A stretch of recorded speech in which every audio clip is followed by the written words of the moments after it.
Doctors are preparing for a surge in flu cases this week after recent CDC data shows nearly 5 million cases across the country already. New York State is seeing its worst flu outbreak in more than 2 decades. Medical correspondent Dr. Darian Sutton joins me for more on this. Dr. Sutton, always happy to get a chance to get advice from you. I know you see this firsthand. What's kind of behind this surge in flu? It seems like it's a lot worse than usual. Yeah, the emergency room has been quite busy, Elizabeth. When you're looking at the numbers, specifically here in New York, you're correct. The numbers are the highest numbers of the flu that they've seen since we first started recording flu rates in 2004. Over 70,000 cases, and that number was dated December 20th. That's 38% higher than the week before. Important to note that climb is there, and 63% higher in terms of hospitalizations. Now, what's behind this? There's a new flu variant, Subclade K or Subclade K. It appeared during the summer, and it appeared after the flu vaccine was manufactured. Now, that's important to understand because that can reduce the effectiveness of the vaccine. But thankfully, early evidence have still shown that these vaccines are providing protection, reducing the risk of hospitalization and severe illness up to 40% for adults, and for the same for children up to 75%. I mean, as you always say, it's not too late to get vaccinated, even if you haven't.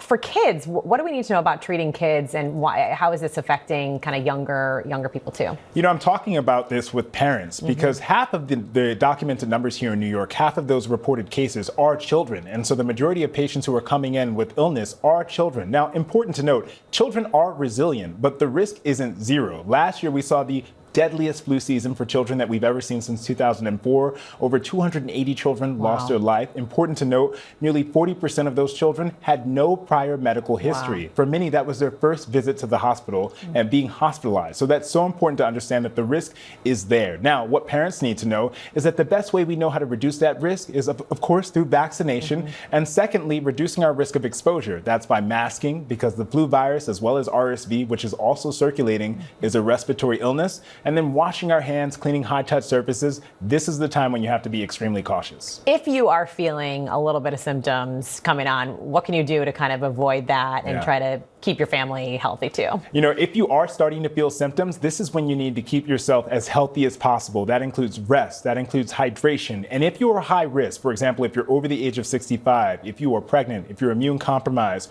or if you're having severe symptoms that are rapidly progressing, talk to your provider about antivirals like Tamiflu.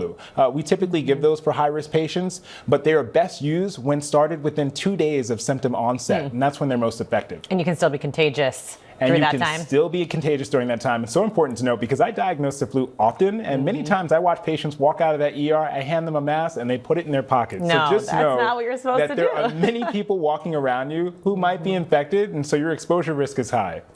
Keep that in mind, especially as everybody's traveling home, keep, around each other all the time. And viruses love cold, dry air. They love when people move inside and are close together. That's the holiday period. And that's one of the reasons why we're not just seeing the flu rise, but we're also seeing RSV, which unfortunately is leading to a lot of infants coming into the hospital and older patients.